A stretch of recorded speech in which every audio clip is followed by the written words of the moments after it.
welcome to the Dits on Wrestling podcast, the Royal Navy's only pro wrestling pod. Probably, still don't know, still don't care. Maybe you guys could do some research for me and actually find out if I am the only wrestling podcast in the Navy. Maybe somebody out there cares more than me. Maybe my one fan from India cares more about that than I do. Who knows? And on that, I have lost my fan from Sweden.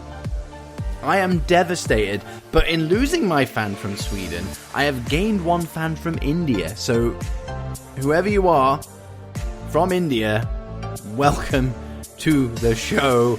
It's amazing that something like this has that reach, that it randomly goes to India. I mean, obviously, I know a lot of places have access to podcasts and the like, but the fact that it's not the standard that I get, like America, Canada, UK, Australia, they're the big ones, and then India,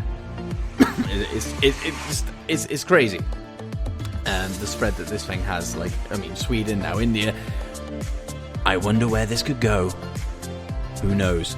But welcome to the show, regardless of where you are in the world. It's a pleasure having you on, and don't forget to make sure that you are subscribed to this podcast so you never ever miss an episode. And while you're there, don't forget to leave a 5-star review, because that'll spread the love to the rest of the world. So Mr. Man from or girl, woman from India, whack on a 5-star review over on iTunes and spread the love around India. Let's get this the number one wrestling podcast in India. Let's do it. And then across all your other podcast apps, make sure you subscribe, follow, whatever that podcast app offers you up to do. I thought I'd get that out of the way. Let's just get that out of the way, because the sole focus of today's episode is Edge. That's right, Edge. WWE superstar Edge, not former WWE superstar Edge, current WWE superstar Edge. How crazy is that? My mind still cannot process the fact that we have Edge as an active competitor in WWE. It is insane. And that is the focus of this episode today. As you know, the old format that I used to do is gone. I pretty much just talk about whatever I want to talk about. And Edge is the man of the hour. Sorry, Leo Rush. Edge is the man of the hour this week.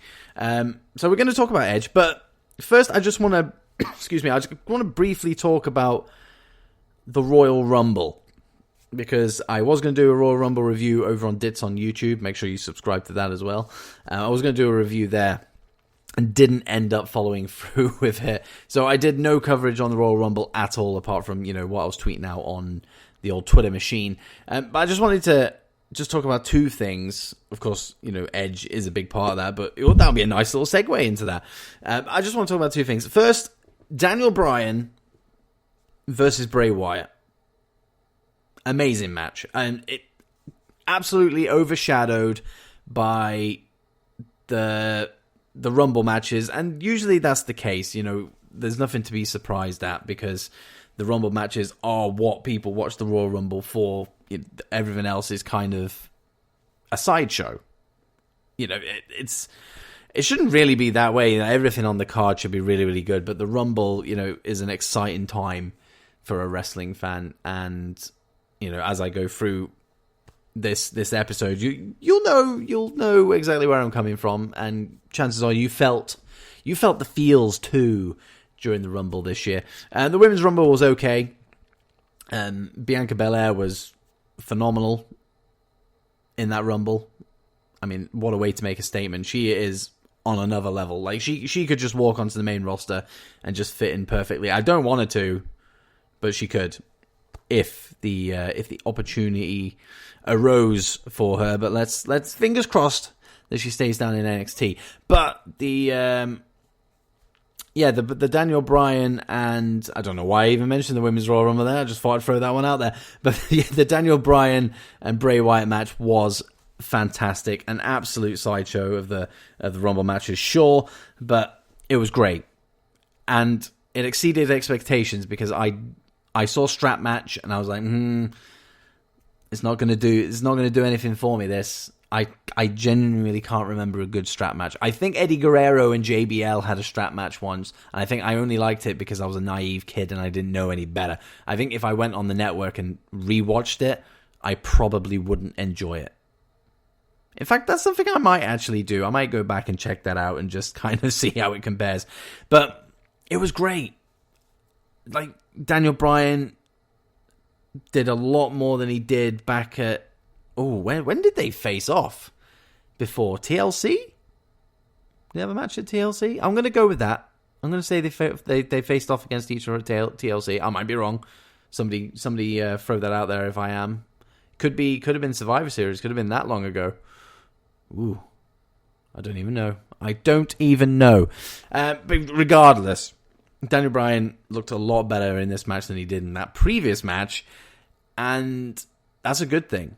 But the thing that was a lot better was the fact that Bray Wyatt was booked as the Fiend, was booked smartly. Better than the no-selling, invincible like guy that they portrayed him to be in the Seth feud. In the Balor feud, any feud that he's had, he just doesn't sell, doesn't do anything. And we saw a little bit of vulnerability in the Fiend this time round. Still, I mean, don't get me wrong, there were still points where, he'd be down. Bryan had hit a great move, but he'd kick out at one, or he'd shoot straight back up, or, the usual stuff that we expect. It just wasn't constant. It wasn't all the time. He showed a little bit more vulnerability, which I think he needed, to be honest, because I think people are quick to turn off when it's just... You hit about 4 finishes on the guy and he's still kicking out like 1.5. Like, really? Come on. Like, it's hard to invest in that. But that's why the Royal Rumble match was better, because we did see that different side of the Fiend. And the right person won, I think, in my opinion. He's the Fiend going into WrestleMania. That entrance at Mania. Whoa. That'll be something special, right? I don't know who he's going to face at Mania. It looks potentially like it's going to be Roman Reigns. Am I excited about that? No, I'm not. Do I want Reigns to be the guy to finally beat the Fiend? No, I don't. But I don't know who I would want to beat the Fiend. Maybe Aleister Black, somebody on that level. But not Roman Reigns. You're just asking for... You're asking for people to boo if you go down that road. And I don't want to go back to a period of Reigns hatred. I really don't, because it's tiresome. It's very, very tiresome. But that's my first thing from the Rumble anyway. Great match. My second thing was Brock. There seems to be... I seem to be in the minority with this. I loved the whole Brock thing. Did it go on a little bit too long? Did he squash everybody just that little bit too long? Yes, he did. I think it hit around the 11th entry, and I was starting to go, this is starting to lose its magic for me. But initially, up until that point, I was loving it. It was the fact that I didn't know who was coming out next, and then it was like, oh, is the next guy going to come out and actually get some offense in? And then they don't, and then you're just like, oh, okay, well, we'll wait for the next guy. And it's just building that up. Like, it was telling a story. This is the thing that people seem to forget, that wrestling is... I keep hitting this microphone. It's all about telling stories. And this was just one whole... Like, the Rumble, the best Rumbles are when you can tell a story from start to finish.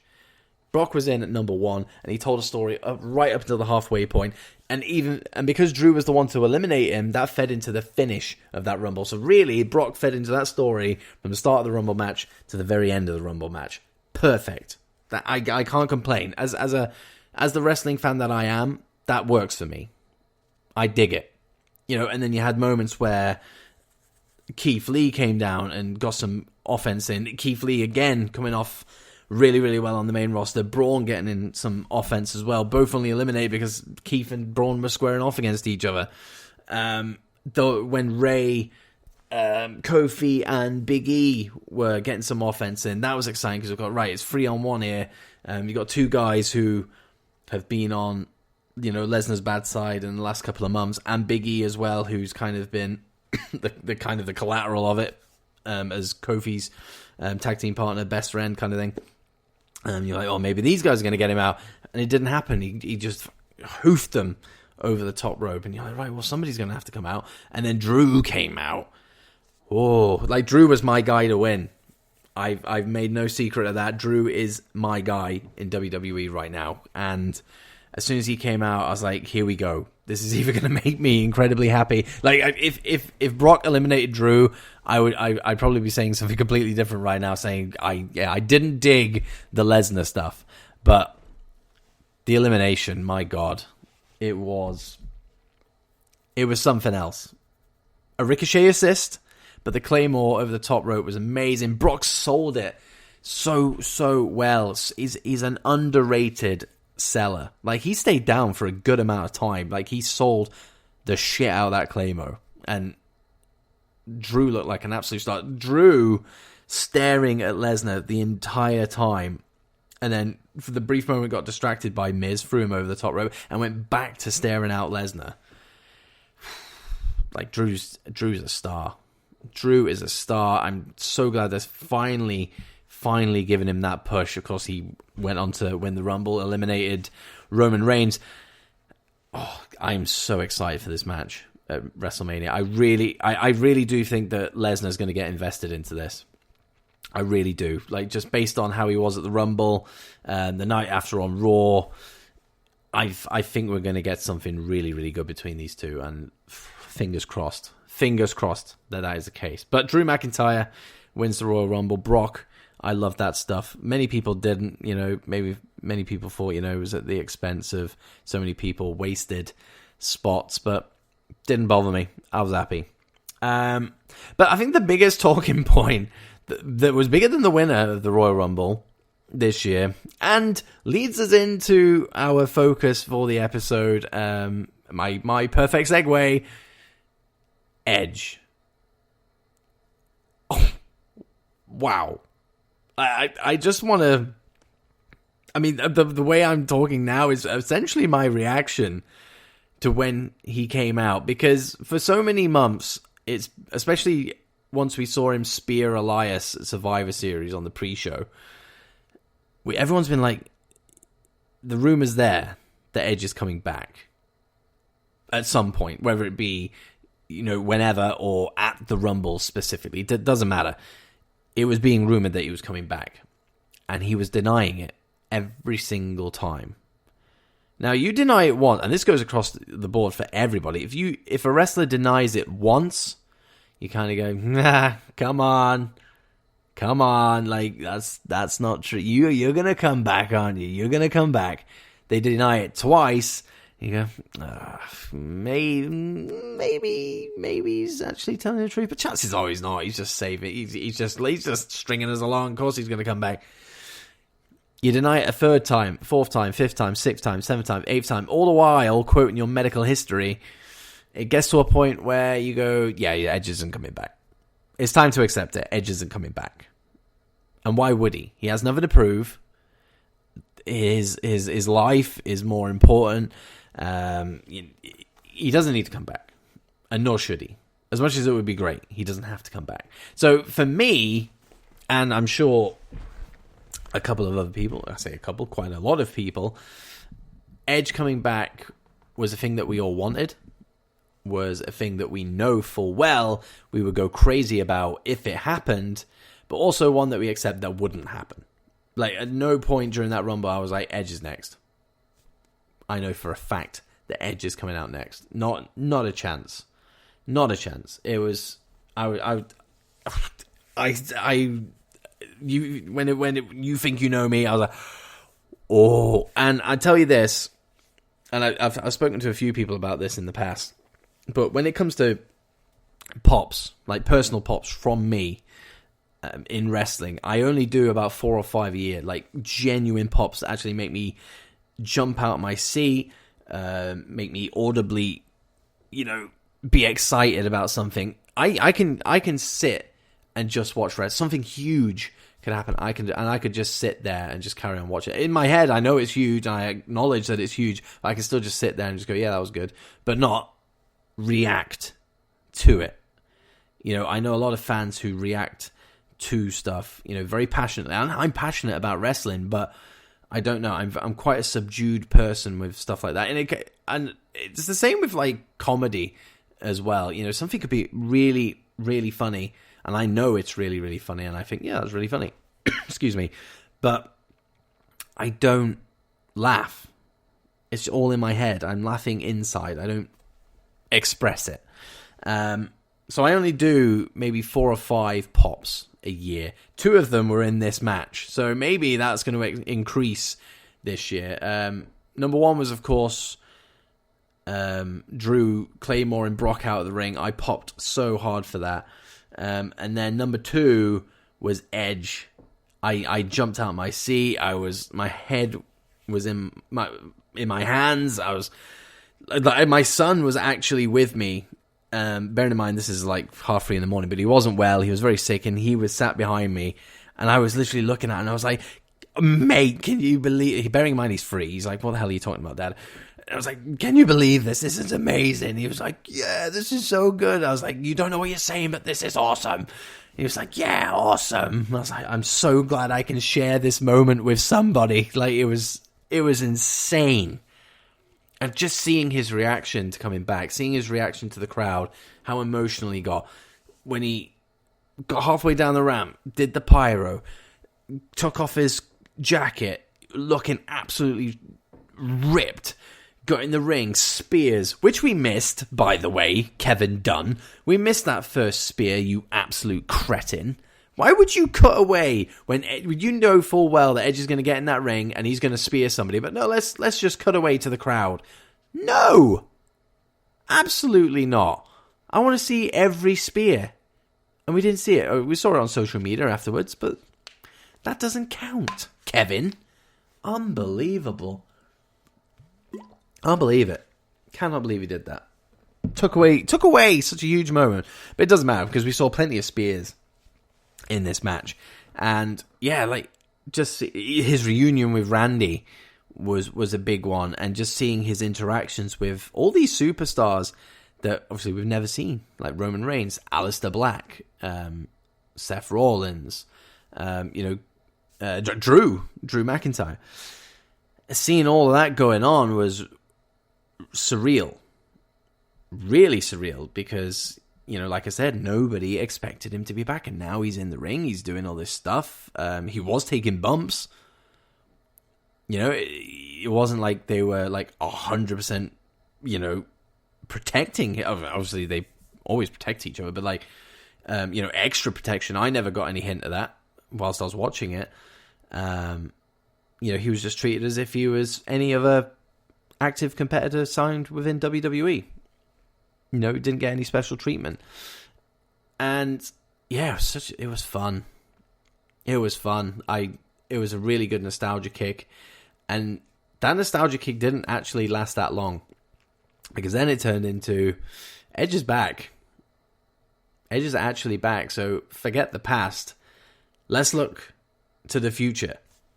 And we will look to the future very, very shortly. But something happened on Raw, which was even better than the Rumble, in my opinion. Obviously, the return, nothing will top that. But performance-wise, Edge on Raw, oh boy, the guy can cut a promo. Garni, amazing. Really, really good, solid promo from Edge. And, the fact that he was coming back after such a long time away, and the circumstances on which he's coming back, it was obvious that he was going to have emotions. It was obvious that, it wasn't going to take much for him to deliver that promo, to act that promo, because that was essentially how he was feeling anyway. But then Randy came to the ring, and honestly, I kind of had a hint that something might happen. But when he started talking about how they used to travel together, and how he felt, and then he said, maybe we should do, talking about what ifs. What if Rated RKO got back together again? I was kind of like, well, I think we might be okay here. They're going to end Raw on a happy note. And then Edge did a 360 of the crowd, kind of taking it all in, taking on all the yes chants, and then boom, RKO out of nowhere. And then what ensued after that RKO was really, really tough to watch, but gripping. It was grippingly tough to watch because Edge sold everything, like the neck, the twitching of the body, the hands, everything. Like I genuinely believe that he was having a bit of an issue. Randy hit the chair on the back of his neck, reacted accordingly to that, and then you had the whole placing the head between the chair, Randy kind of toying with what to do on the turnbuckle. Was he going to jump off and drop the knee onto the chair? He ultimately decided not to do that and decided to go with a concerto instead, a one-man concerto. Wow. Just wow. I it's the best Raw segment in recent memory. It really is. In fact, it's one of the best moments in wrestling feckin' history. And I'm not just saying that because it's fresh and because it's Edge. It was just so very, very well done from the very start, from Edge's entrance all the way up to All Rights Reserved at the very end. Amazing segment. And the thing I liked about it the most was for Randy anyway, this was the first time that I feel like he's lived up to the moniker of hearing voices in his head. Because we haven't really seen that Randy. It seemed like genuinely he was toying with whatever was going on in his head during that whole thing. And that was really cool to see. That's the best Orton. A sadistic heel Orton is the best Orton, without a doubt. And it's perfect for Edge to go straight into a feud with Randy. So many people complaining about this on social media. And don't get me wrong, I can kind of see why. There's Edge is back now. He can wrestle. And there's so many people that we want him to face off against. But we have 3 years. He signed a 3-year contract. We have 3 years of matches to look forward to. Let's get him in straight away. Get him with somebody who he can work safe with. Somebody he trusts. Somebody who's safe in the ring. And somebody who has history with. Perfect entry point back into wrestling for Edge, as far as I'm concerned. Perfect. Rey Mysterio would have also been a good option. They have a good chemistry together. Rey's pretty safe as well. Obviously, different styles compared to Randy, but ultimately, I think that could have worked as well. But I think Randy Orton is the best possible scenario straight away, without a doubt. But I can see why people are kicking off. I can, but just remember, we got 3 years. We do have 3 years of Edge, and I think he said he's going to work 5 or 6 matches a year, I believe. So, that's enough time. Because these part-time people, I mean, Brock Lesnar wrestles like 5-6 times a year, something like that. Might be a little bit more, probably not. But it's with Lesnar, it's usually about the build to stuff, and I think it's going to be exactly the same with Edge. I mean, look at this Raw segment. You're building towards something. You're building towards what hopefully will be Orton versus Edge at WrestleMania and not Orton versus Edge at Super Showdown, because fuck. Let's not do that in Saudi, please. That's ridiculous. Please do not do that. Somebody in WWE, if you are listening, do not fucking do that. It would actually make me a little bit angry. I'm not going to lie. This needs to go all the way to WrestleMania. This can go for 4 months. Edge needs to sit out for a little while, sell that injury, and then come back looking for vengeance. And when he does, And I've seen Wrestle Features on Twitter. I don't know if any of you guys follow him. You should. He's very positive account, very insightful. He actually mentioned that, like, he dared WWE to pull this off. Randy Orton goes to NXT and punts Beth Phoenix. I mean, come on, that would be something else, wouldn't it? So you have Edge out for a couple of weeks, selling the injuries sustained at the hands of Orton. All the while, you got Orton bragging, whatever reason he comes out with, he's selling that reason. Maybe Edge has stolen his spotlight, whatever it is, don't care. Edge comes back to get some retribution. He does. He gets his retribution. And Randy Orton reacts. And he reacts by 2 days later going down to NXT and punting Beth Phoenix. I mean, come on. Like, if you're telling a story, that's an amazing way to go. Is it not? Wow. If that happened, social media, wrestling Twitter, the WWE universe, wrestling fans all over the world would go nuts. And just think of how many eyes would be drawn to NXT as well as a result of that segment. Like the Edge's momentum will be like so high, so massive that it actually directly affects NXT. That'd be something else. I'd love to see something like that. At what point they do that, I don't know. But from there, of course, Edge is going to want to seek some kind of retribution, and what better place to do it than at WrestleMania?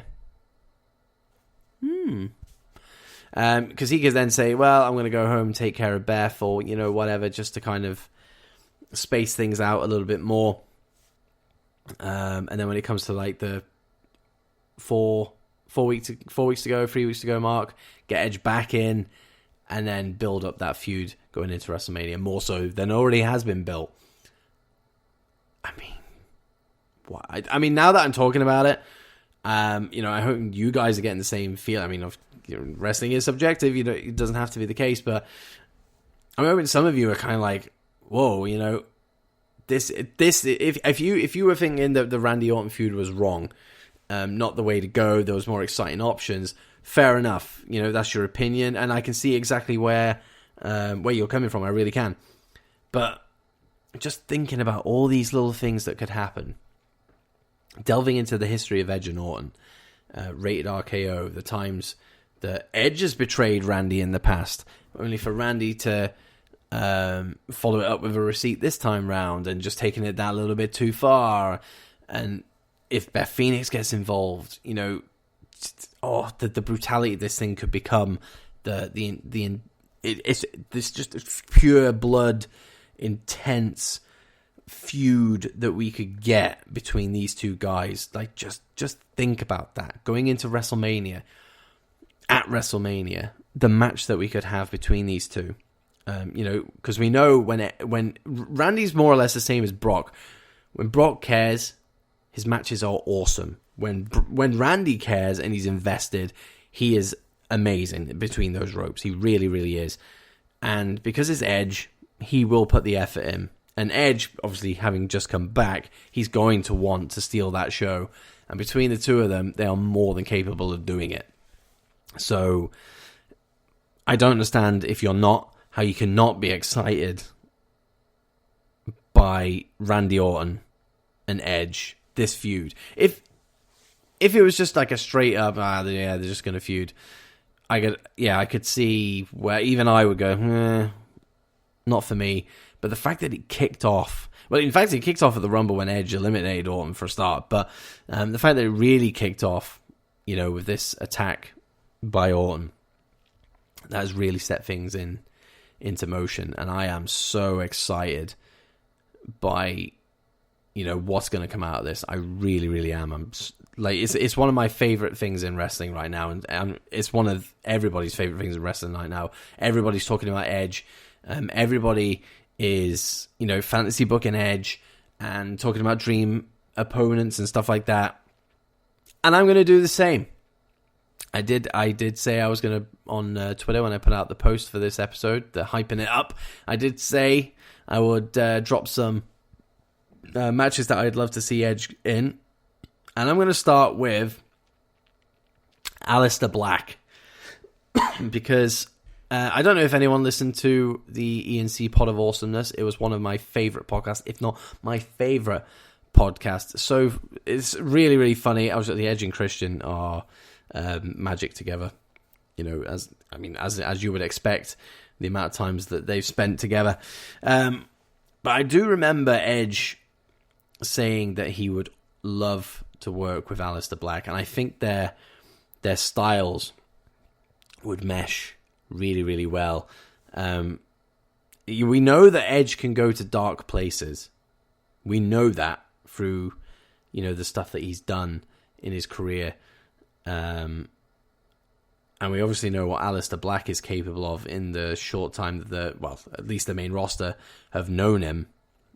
And putting them together could really serve up something juicy. He's just one of so many other dream matches. Seth Rollins, I would love to see Edge versus Seth Rollins. People were saying that'd be boring, but I'd love to see it. AJ Styles has a reason to feud with Edge because Edge, kayfabe, injured AJ Styles at the Royal Rumble following a spear. Turns out it was just AJ, enthusiastically selling, and he landed on his shoulder. But in the realm of kayfabe, AJ has every right to be pissed. So that's a feud straight away set up there. I'd love to see him face, and again, I know people are going to be like, no, what are you talking about? I would love to see him face off against Cena. I'll let that one sink in.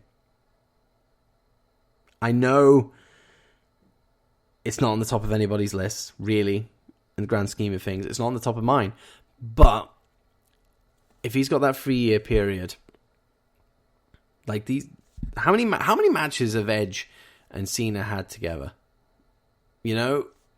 Have them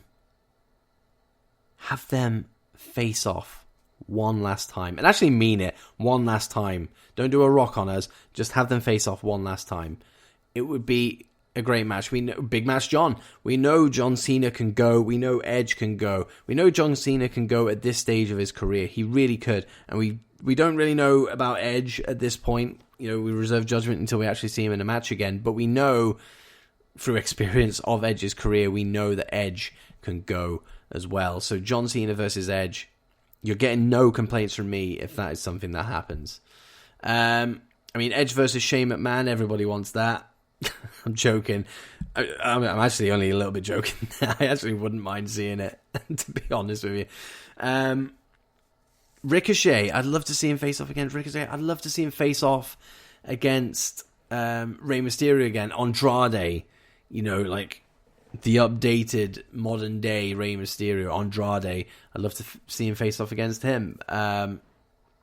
There's Finn Balor. Oh my god, I would love a Finn Balor Edge match. Johnny Gargano, Tommaso Ciampa, so many people that could offer up a air quotes dream match scenario for Edge. So many options. And these next 3 years that Edge is attached to the company are going to be really fun. It's going to be a fun ride.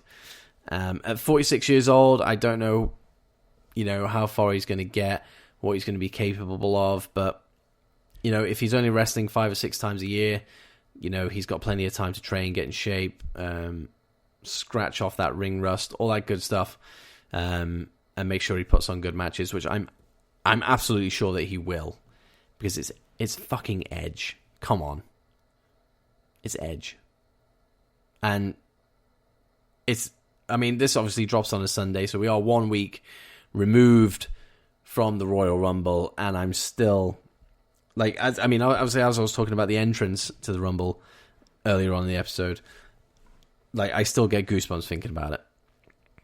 I genuinely do. Like, the moment you think you know me, and then that bit right at the start, the pyro, just everything. Goosebumps. I've got goosebumps right now thinking about it. Like, oh, I can't believe it. I cannot believe that Edge is back. And I tell you what, medicine these days is, it blows my mind. It really does. You know, you say that these people can't compete, you know, in the thing that they love anymore, you know, and medicine has advanced, you know, over that period of time where they now can wrestle again. You got Daniel Bryan, you got Edge, maybe we'll see Paige again. Who knows? But maybe we're at that period now. Tommaso Ciampa as well, I guess, you know, to a certain extent as well. Sheamus, I believe, had the same issue as Edge, and he's back wrestling again. Like, medicine these days, especially sports like medicine, that kind of stuff, amazing. Honestly, amazing what doctors and surgeons and nurses and anybody within the medical field, you know, the technology around it as well, you know, what they are able to achieve it is mind-blowing. It really, really is. And I mean, God bless them, because now we have Edge back, and we've had Daniel Bryan back as well for a while, and that's been a lot of fun. Edge versus Daniel Bryan is another dream match. There you go. Here's to 3 years of Edge. Like, if I had a glass in my hand, I would raise it. I'm sure everybody listening to this right now will agree that we're in for a very, very fun ride. A very, very fun ride. And when it came to thinking about what I was going to talk about in this episode, I honestly could not look further than Edge. It's literally all that's been on my mind all week is just Edge. Edge. So I was just like, naturally, I'm going to talk about Edge on the show, whether it be, you know, a small 10-minute or is going to be the focal point of the episode.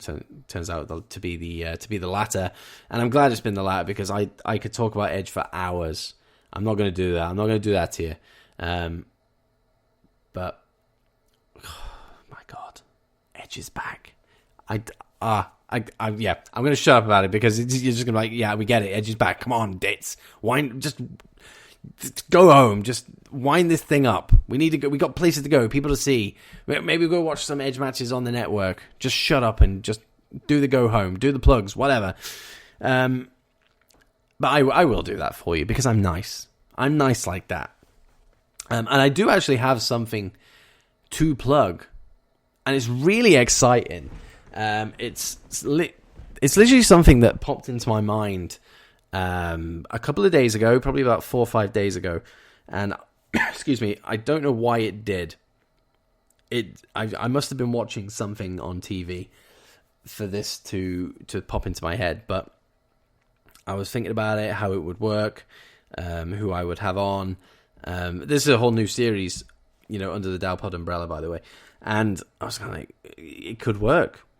It could work with the right guest. It really could work, and it could be really funny. And I try not to be serious with these podcast episodes or my YouTube videos or whatever it is. I try not to be serious, but sometimes I find I just naturally head down that road. So this whole episode, I probably haven't even made anybody laugh. It's just been me just excited about Edge and talking about what may come and stuff like that. So it's nice to have this new show, well, not new show, but this new series to come up where I can let loose and be, you know, funny Dits, like the Dits that I, you know, truly am, excuse me, in real life. So the new series coming to the DOWPOD drops on February 16th, featuring Anthony of Anthony Talk Stuff, my first mate. Naturally, you know, he's always there when I need him, and he's always there when I'm dipping my toes into firsts. So, of course, this is the first in series. Theme song battle. Theme song battle. That is my new series. And it is exactly as it sounds. So me and Anthony, or whoever my guest ends up being, we'll gauge how successful it is based on that first episode. And going off the reaction on Twitter when I dropped the news, everyone seems pretty excited about it. It's had good interactions. Like the engagement rate on Twitter, on the tweet itself, is in its high, I think nearly 10,000, which is amazing. But it's going to be a game of 10 rounds, and it's not a case of, I'll go, on this day I see clearly. I'm not going to be doing any of that. Like, you can't sing or anything like that. You just have to come up with sounds. You can hum it, you can tap the damn thing. It doesn't matter. You just cannot sing it. 10 rounds, randomly selected theme songs, and we just have to, you get 20 seconds. You do that song for 20 seconds, the other person has to guess what it is, and then of course we have a winner at the very end. But it'll be a case of 5 that you choose and then 5 random ones. It's going to be a lot of fun. It's going to be embarrassing, but in a good way. And it's going to be really funny. And that debuts on February the 16th. So mark that one down, because it's going to be a riot. It's going to be a very, very fun time. It really is. I'm really, really looking forward to it. I'm so excited to deliver that to you guys. Now, my other series, somebody actually DM'd me, and it's still honestly crazy to me that people will DM me and show that they like care about the show and stuff like that. It blows my mind that I know that people listen to the show because I see the stats and my numbers are pretty good. I like the numbers that I have on the show, and I'm proud of the numbers that I have on the show. But it's more when people personally reach out to me and talk to me about the show that I know that I've got that connection with that person. So somebody reached out to me on DMs the other day and just said, like, it's really the new series. The theme song battle sounds really, really cool. But what about Draft That? What's going on with that? And Draft That is not gone by any means. I love doing Draft That. I have guests lined up. It's just I have a very, very busy month this month. So I'm getting this month out of the way, and then March onwards, I'm going to focus on getting guests back on this show again. So to do Draft That, to look in doing the new series with the theme song battle, stuff like that, and they're not going to be separate things. They're just going to release on Sunday unless I feel like throwing out a bonus episode. So there's a lot of room. There's a lot of wiggle room to get guests on and get back into Draft That again, because Draft That is so much fun. I get so much good feedback about Draft That, and I miss it. I do miss it, and I haven't done it since November. Maybe beginning of December. So it's going to be free. It's going to be 3 months since the last one by the time I unleash another one on you guys. So big gap. Big gap. But don't worry, it's coming back. For anybody that cares, anybody that was wondering, it's coming back. And starting is theme song battle. So it's a good time. It's a good time to get on board the DOWPOD. Come a sailing on the DOWPOD. And the best way to do that, guys, is, as I alluded to at the very start of the episode, I'm going to plug again because I can, is to subscribe to the show on Apple. Apple is our biggest one for listenership. So if you are one of those people listening via Apple Podcasts, make sure you subscribe, and please, make sure you leave a 5-star review, and even if you want to throw in an actual narrative in there as well, because I've heard that doing that spreads the love and more people get eyes on the podcast, so that's not a bad thing. Certainly not for me anyway. It's definitely not a bad thing for me. And then obviously second most used podcast app for this show is Spotify. I believe the only thing really you can do on there is follow the show. I don't think you can do anything else. So make sure you go follow the show on there. And if you happen to listen to the show on Stitcher, Google Pods, iHeartRadio, any of the other ones out there, just follow, subscribe, whatever that podcast app gives you the option to do. And of course, these episodes drop on Dits on YouTube as well. It's literally just a direct port from Spreaker, but I kind of want to do something with it. So I kind of give it like a visual kind of thing. So I might look into doing that very, very soon. But I'll see how that plays. That sounds like a lot of work. It sounds like a lot of work. And then finally, I might as well plug my other thing going on. Dits on Gaming. It's an account that I've had for years now. I'm very, very passionate about video games as much as I am about wrestling. And I've always wanted to either be a streamer for it or do a podcast on it. So I decided to do a video cast of Dits on Gaming instead. Episode 1 debuted last week, so head over to Dits on YouTube and check that out if you are a fan of gaming. Episode 1 is all about my gaming history, consoles I've owned and stuff like that, favorite games, all that kind of stuff. It was very, very fun for me to do it, and I'm very, very much looking forward to doing it. Moving forward, hopefully it'll be a weekly thing. I do intend on dropping another one this week, so keep an eye on Dits on YouTube. Make sure you subscribe to that channel so you don't miss it when it drops at some point this week. I'm going to be talking about forgotten franchises that I want to return, so it's going to be a good one. But apart from that, that is Dits in a nutshell. Got a lot going on, and I want you guys to come on the voyage with me. There you go, keep it nautical. Go on the voyage with me on this journey, because I really hope 2020 is going to be a big, big year for Dits. Got our 1 year anniversary coming up. The 100th episode will drop this year at some point. I haven't worked it out when it's going to be, probably September time-ish. It's going to be a big, big year for the DOWPOD, I hope. Especially with Theme Song Battle, guys. It's going to kick off. It's going to be great. But as always, thank you very, very, very much for listening, especially you from India. Thank you for listening, sir or ma'am, whoever you are. I really, really appreciate the listen. So thank you very much for taking time out of your day to listen to me babble on about wrestling. But that is it. I will see you next week on the DOWPOD. You have yourselves a fantastic week, and go and watch some wrestling.